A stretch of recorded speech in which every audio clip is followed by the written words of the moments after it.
Good morning, good afternoon, good evening. Welcome back to the Sweet Nothings podcast. If you're new here, my name is Kelly, and in this podcast, we just have lots of relaxed, funny, and informative chats about the love of eating. We'll talk all about the latest food trends, controversial opinions, and all things edible, all through the lens of loving what you eat and eating what you love, really. So I believe we are now on to episode 5 of the podcast, which is, quite an achievement. I'm very good at starting things and not finishing them, as I'm sure many people will be able to relate to. And I must apologize that this one is coming about a week later than planned. Usually I like to post these around the end of the month. This one I was not able to because my bottom right wisdom tooth decided to sabotage me in the night at the start of this week, leaving me to wake up with a face looking like a hamster or a squirrel preparing itself for hibernation. My cheek was approximately 2 inches rounder and wider than default performance. And that came with a lot of pain, a lot of suffering, and a lot of grumpiness. So I thought it best to leave it at least a few days before recording the podcast to give you guys the whisperings of sweet nothings that you deserve instead of sweaty ranting that might have been the true result if we'd done so earlier in July. That being said, we're taking a bit of a softer and cooler topic to the podcast this week. Rather than delving into anything too heavy, we're keeping things fairly light, fairly casual, and we're going to be delving deep into the world of ice cream as over the last couple of weeks, the UK has gone through its annual horrific heat wave. We never get a kind of nice balance of like 20-something degree weather. It goes from like 15 to 30 degrees, and all of us live in insulated homes with central heating, double glazing, and absolutely nothing to deal with heat when it actually arrives, other than ice cream. Similarly, my past week of soft food and liquids and desperately needing to numb my own face with things has involved eating a lot of ice cream as well, so it only felt appropriate. But before we get into that, as always, I want to touch on some of the bizarre, the weird and wonderful things that we've seen in food trends this month. So there hasn't been a whole lot in terms of food news, but in terms of food trends, there have been a couple that have poked their head out, and a couple of things are also just some ridiculous items that I spotted on the internet, and it felt wrong not to share them with you. So shall we begin with some pasta chips? You didn't mishear me. Pasta chips have been TikTok's trend of the month. I've seen food bloggers tackle it. I've seen angry Italians berating it all over the internet, as they should, as they have every right to. I will take Italian people's opinions on just about every food stuff, except mint chocolate ice cream. It appears to be quite a point of contention, and I will not be backing down from my view that mint chocolate ice cream is elite, it's superior, and is more refreshing than any other kind. Fight me, I'll meet you outside at 3:15. Pasta chips, let's talk about these. They appear to, as always, have originated somewhere in the depths of the garbage can that can be American internet food trends. I said what I said. But these, I'm honestly not entirely sure on my feelings on them. The pasta chip, which if you are listening to this via YouTube at the moment, you will be able to see the visuals on screen just now. But for those audio listeners, let me just whisper a description in your ear at the moment. The pasta chips are any kind of short shape of pasta. So, delete any images of kind of crispy spaghetti, crispy linguine, whatever. Delete those from your brain. We're talking about the little butterfly shaped ones. We're talking about rigatoni. We're talking about some I've even seen orecchiette or penne, anything kind of short and one you could pick up easily with your fingers, that kind of pasta shape. And people have been coating these in oil and kind of seasonings, whether it's herbs, salt, spices, and then air frying them. An air fryer, for the uninitiated, is a trend that should have died 5 years ago, in my opinion. An air fryer essentially is like a convection oven that has little feet, and for some reason you sit it on your worktop separate from your actual oven. I have used one, I did have one, and I didn't love it. It can't really make great big portions, and it just seems like one of those things that was invented for people who are scared of cooking with oil in the oven. They're not even that much faster than ovens. I don't know. If you're an air fryer apologist, do, shoot me a message or a comment. Let me know why these things are so popular, because I didn't feel the hype when I was using one. Anyway, pasta chips are essentially cooked in an air fryer once kind of oiled and seasoned until they are dry and crispy. Not really like a potato chip or like a crisp, just a sort of edible pasta that's also crunchy. I don't know why, but it's a thing. And of course, if you pick the right shape, if you pick a long penny or a long rigatoni, if you will, I can imagine they're probably quite easy to pick up and eat as finger food with a dip, if you must. And I've seen people serve these with a sort of aioli type thing with mayonnaise, or with a classic kind of, tomato or marinara sauce. But having a look on Google Images just now, someone has also already gone far enough to make a version of pasta chips with gochujang. Gochujang being like a Korean chili paste. I have no idea. I would definitely try these. If someone sat them down in front of me, I'm not going to say no. But equally, I also have this kind of deep, shuddering feeling that these would be something a bit like the crispy edge of a lasagna. And I know that the crispy edge of a lasagna can be good when it's the cheese or the kind of bechamel white sauce that's gone crispy. But when the actual pasta has kind of dried out and become the crispy part, I can't be doing with that. That's like the most dreaded mouthful. I'm not going to be taking up the pasta chips. The pasta chips are getting a no from me. Now, that's the only kind of food trend I want to talk about at the moment. The other two products I want to bring your attention to this month are more kind of experimental, shall we say, a little bit avant-garde in terms of food for whatever reason. And the first of these that unsettled me to my wretched core is the cookie dough sushi roll. This I came across on Instagram against my will, as ever, as all terrible content is found. And it was from a kind of TikTok and an Instagram post by Blondie's Kitchen. Now, these guys are a cookie and brookie and blondie company based in London. I believe they have an area in Selfridges, or they did. I don't know if they still do post-pandemic. They kind of became big on the back of the wave of cookie dough hype that swept over the UK 5 years ago or so, when all of those cafes where you could go and just eat scoops of raw cookie dough popped up, which again was like a good idea in theory, but people soon realised that it was just incredibly sickly and bizarre to eat cookie dough in such a fashion. The cookie dough sushi roll, I don't know if this is a product that Blondie's Kitchen are actually selling. My soul, my brain, everything really hopes that it isn't.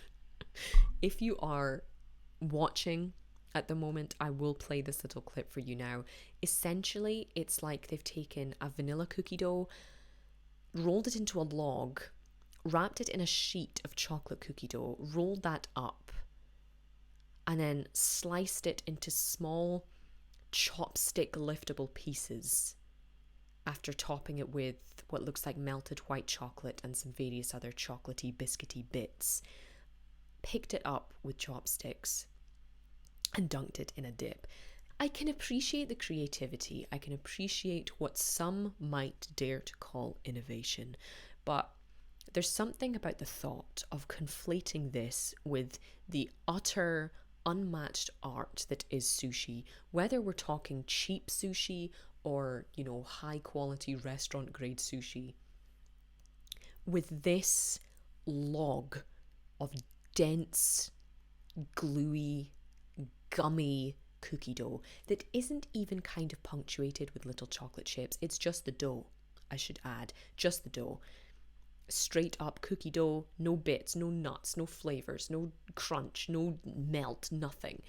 Just a log of cookie dough sliced up, eaten with chopsticks with a chocolate dip. You know, again, I appreciate worse things have been spat out onto this planet, but I can already feel the texture of this in my mouth, much like if someone put 3 tablespoons of peanut butter in your mouth all at once. I'm sure that would create a similar sensation. Yes, the flavour might not be tragic, but that texture is going to glue your gums together. Again, do let me know. Maybe I am feeling grumpier than I thought I was, but there's something about this that is just unsettling, even if it does look good on Instagram. And the final product I want to bring your attention to from this month is the Van Leeuwen Kraft macaroni and cheese ice cream. Again, I did not stutter. American ice cream company Van Leeuwen, who I have never heard of before, have decided to, collaborate, appropriate, whichever word you would like to use, Kraft's macaroni and cheese and turn it into an ice cream. The Kraft mac and cheese is that stuff that, if you're a US viewer or a Canadian viewer, you'll know what I'm talking about. The Kraft mac and cheese is the kind of boxed dry pasta you get that comes with that kind of radioactive orange powder that you then cook together with some milk. It's the second lowest form of mac and cheese. And it's been turned into an ice cream. I've watched a couple of videos of people tasting this. Some have said it's not terrible, mostly because it mimics the flavour of that ice cream. The ice cream mimics the flavour of that mac and cheese so well that it's actually not unpleasant, but others saying that it mimics the flavour of the mac and cheese so well that it is nauseating. The colour isn't too offensive. It just looks like it might be kind of a banana or a mango ice cream, something like that. But the thought of it being a little bit salty, or the thought of it having that sort of plasticky artificial cheese flavour, is not nice. The real fear I have is that it would end up, having never tasted Kraft mac and cheese before, just because it's not really a thing where I'm from in Scotland, but I have this deep fear that it will taste like the kind of Heinz tinned mac and cheese. Now, I don't know if this is a universal British experience, but as a child I was occasionally subjected to tinned macaroni cheese. The tinned mac and cheese had these really long skinny macaroni pasta pieces in a really milky watery sauce that had never seen real cheese, and I'm already kind of quietly gagging that the thought of this ice cream might taste like that. But it's been a bit of an internet sensation. There have been pictures of it all over the place, and I will give it its due. The idea is definitely something. The branding is actually quite impressive. They've kind of mimicked the Kraft mac and cheese colours perfectly with the deep kind of royal blue and the orange. Would I taste it? Yeah. Would I regret it immediately afterwards? Also probably yes. And interestingly, taking ideas from, terrible ice cream flavours, that's exactly where I want to go with today's podcast. I feel like ice cream is one of those things that unites us all. There are very few ice creams or forms of frozen dessert that people hate. They're kind of designed for human pleasure. It's the perfect combination of a cooling, refreshing temperature, sweetness, fat, carbohydrates, all of life's good edible things laced into one dessert. Children love ice cream. Teenagers, adults, old people love ice cream. Dead people probably love ice cream, But instead of getting into the potentially predictable area of the best ice creams, today I want to bring you the controversial topic of the worst ice creams. And this is obviously, again, coming from a UK perspective, but some of these may be available Europe-wide or worldwide. Do prepare yourself. I'm not holding back here. Now, I actually got the idea for this topic from, again, TikTok. Someone wonderfully encapsulated their views on the chalk ice. as an Australian, I believe she was an Australian lady, tried a chalk ice and she thought these were like an incredible creation, to which multiple British people were kind of apologising to her for having to taste this, because the chalk ice is widely regarded as one of the worst frozen desserts in British history. And rightly so. I made a separate video about this. There were lots of comments, lots of contention in those comments, and today I want to delve even deeper into it in a nice, casual, relaxed, but also entirely passive-aggressive way. We have to start with the chalk ice. If you are unfamiliar with the chalk ice, first of all, I'm very happy for you. Second of all, imagine a cuboid, a fat 3D rectangle of the cheapest, most A-rated and worst quality vanilla ice cream. It's probably not even vanilla ice cream, it's just sort of whipped dairy. Now cover that in the most impractical, hyper thin layer of plain chocolate. Wrap it in incredibly thin, sticky, tight paper with a bit of a plasticky coating and shove 8 of those in a box and buy it for a child. That's a chalk ice. We've all been subjected to these. This isn't even, before anyone comes for me saying this is a class issue, looking on Google Images right now, there are Waitrose chalk ices, and I can guarantee you they will be every bit as bad as the Aldi, Asda or Lidl chalk ice. And I say that with great confidence. Chalk ices are unforgivable. The ice cream is terrible. The chocolate is terrible. Neither have a flavour, and yet they both so easily absorb the flavour of everything else in the freezer. If you once had curry, soup, bread, anything in the freezer that wasn't a chalk ice, the chalk ice will now taste of all of those things combined. They're horrific creations, utterly horrific. They're not indulgent and rewarding and comforting, nor are they light enough to be refreshing. They are garbage you should only reserve for whichever child in your family you dislike the most. Moving on. The screwball. I also have some deep-seated beef with the screwball. These might be a bit more niche, but these were a regular childhood occurrence for me. The screwball is one of these things I think has a lot of different names depending on where you are from, either within the UK or elsewhere. The screwball, as I know it, is this kind of soft set vanilla ice cream that has like a single teaspoon of raspberry jam stirred through it, marbled through it, piped through it, whichever pattern you like, in a plastic cone that at the bottom, at the very sort of pinnacle of the cone, held a single ball of bubblegum. For what reason this exists, I will never know. The worst thing about these was they were kind of sold to be child-friendly. Now, a child-friendly ice cream, any kind of portable ice cream or ice lolly, in my opinion, should not have to be eaten with a spoon. If it's going to be portable, if I'm going to be able to buy it from a kind of ice cream van or something like that, I should be able to just shove it into my face. Take off the wrapper, shove it into my face. But the screwball you needed a spoon for, because I don't think it ever came even with a little rubbishy cardboard spoon. And you would then have to eat your way through this, semi-satisfying low budget ice cream, which again I would probably still eat if you gave it to me. But then at the base you have a gumball. For what?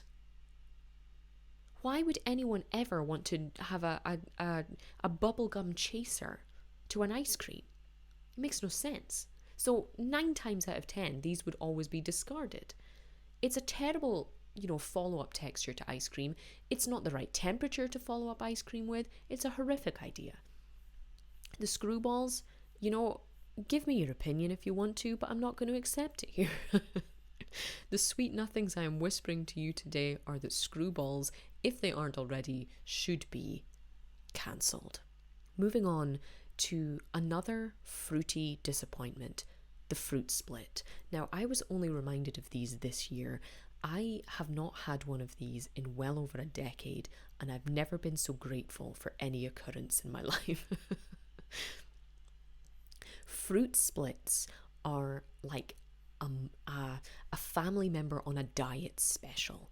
They were nowhere near as good as something like a Solero, and yet they were ever present in such a horrific way. A fruit split basically consisted of an ice lolly exterior, some, solid, fruity, frozen fruit juice type thing, and they would be red or orange, purple or yellow. I remember the red one specifically. I think it was supposed to be strawberry or raspberry or something. And there was just this horrifically thin layer of vanilla ice cream in the middle. You remember the Hannah Montana song, The Best of Both Worlds, the theme tune? The fruit split is the worst of both worlds. You didn't get to fully enjoy the ice lolly because it was interrupted by trashy ice cream, and you couldn't really even enjoy the ice cream because it was being interrupted by trashy ice lolly. None of the flavours were good. The texture was never good. It wasn't as refreshing as an ice lolly, not as satisfying as an ice cream. It was just low calorie, low effort garbage. Moving swiftly on to another flavour of garbage, I give you the Neapolitan ice cream. Now, this stuff should come with free therapy sessions. Even the higher budget stuff was never good. It was never good. I've seen people try to make this into cakes. I myself tried to make this into a cheesecake once, and I still wasn't really convinced by it. This is like the ultimate example of how to keep absolutely no one happy. The idea of these being that you got, again, the best of all three classic ice cream flavours. You got your strawberry, you got your vanilla, and you got your chocolate all in one container. And all of them were bad. All of them. I think every kid had a thing where they only ate two of them, or at least in my experience, every child I knew growing up only ate either the vanilla and the chocolate or the vanilla and the strawberry. I was in the vanilla and strawberry camp because the chocolate ice cream tasted like stale smoke clinging to a kitchen curtain. It was dreadful. And combine, who did anyone ever take a spoon of all three at once? And if you did, how are you doing now? Are you okay? Because I don't think you should be.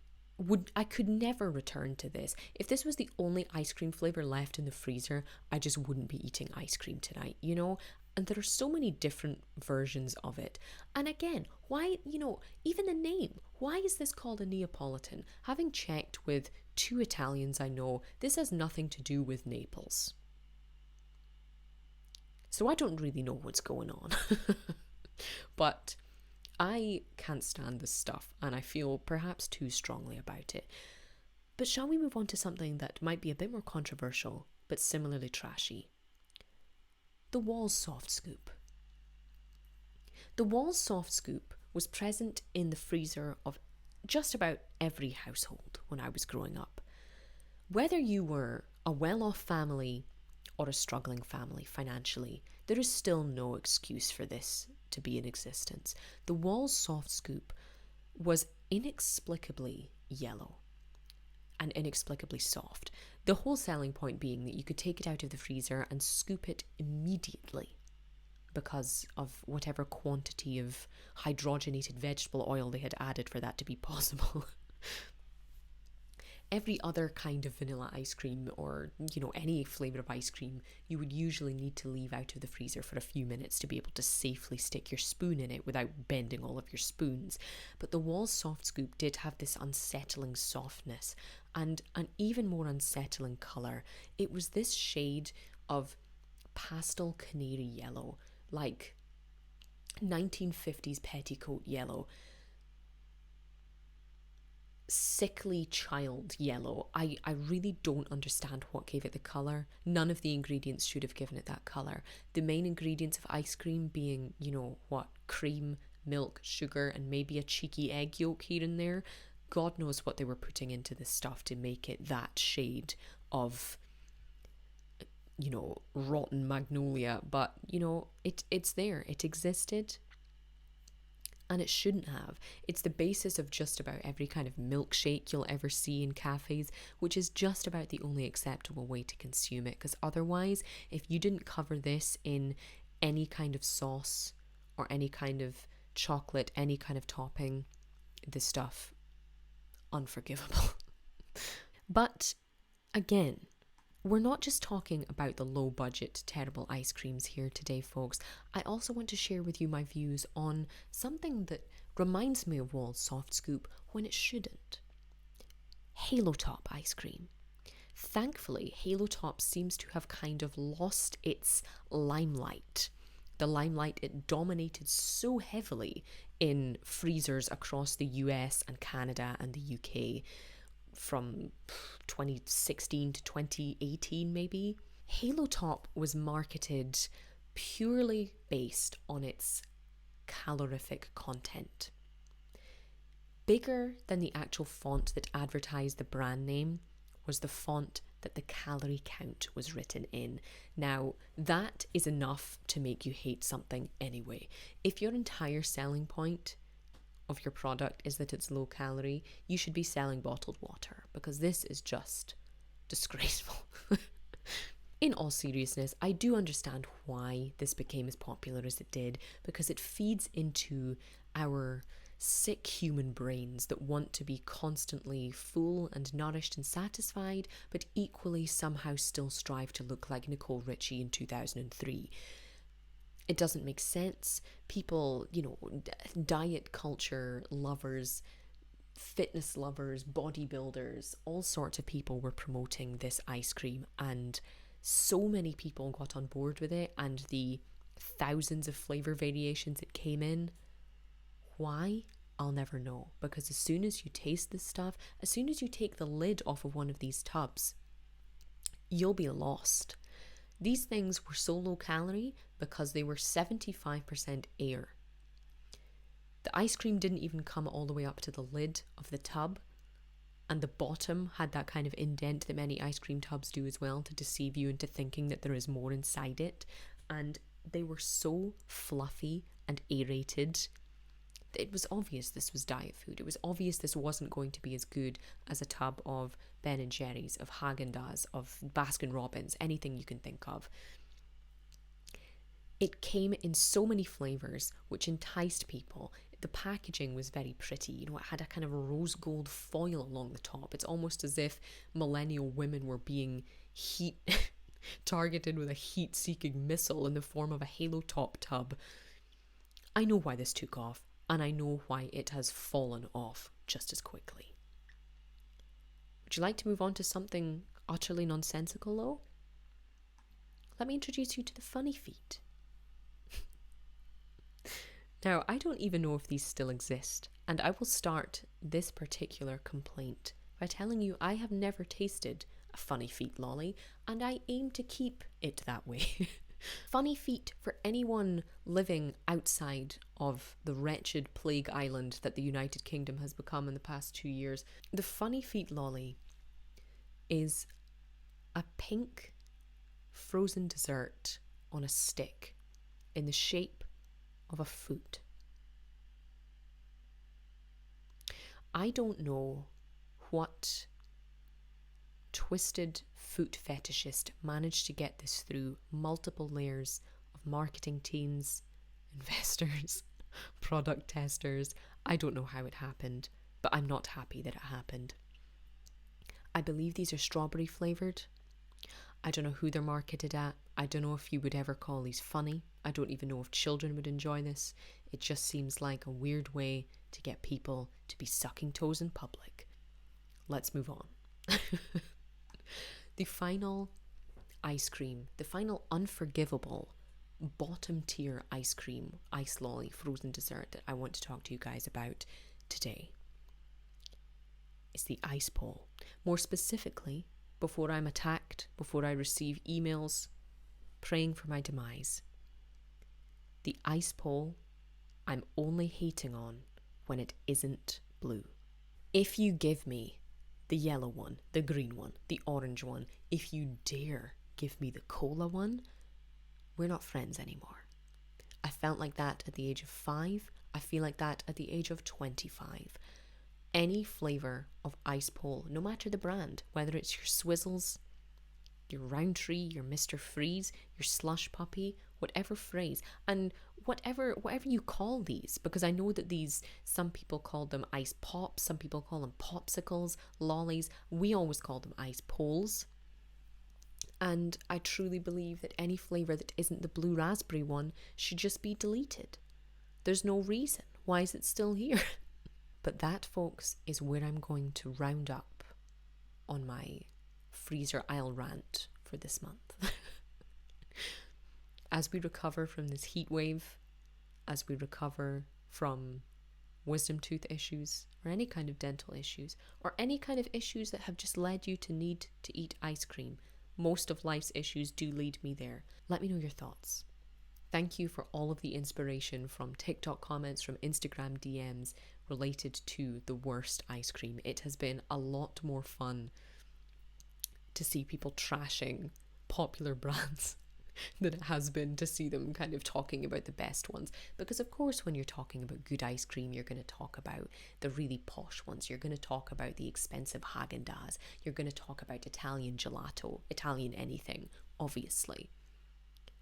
It's much more fun to get on a casual, semi-aggressive hate train for all of the ice cream we were subjected to as children. I hope you guys have taken some kind of joy from this episode. I definitely needed something to cheer me up. I definitely needed something to release some stress, but also to savor the wonder that is frozen desserts, even in their worst form. Whether you are listening on Spotify, on Apple Music, on YouTube, wherever you are listening, thank you as always for tuning in to my nonsense and for enjoying. It's really, really appreciated. I love doing this for you guys, and I hope to continue doing it with the same fervour we have done it today. But I'm afraid that is all I have time for. I need to go and now redeem this entire conversation by eating some kind of delicious ice cream, deeply considering the Snickers ice cream bars that we have in the freezer at the moment.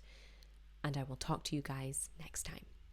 You're listening to the Sweet Nothings podcast. If you want to support the production, get access to exclusive foodie content, and early access to podcast episodes, you can do so via Patreon. Just search for Sweet Nothings or Maverick Baking on Patreon, and thank you for everything.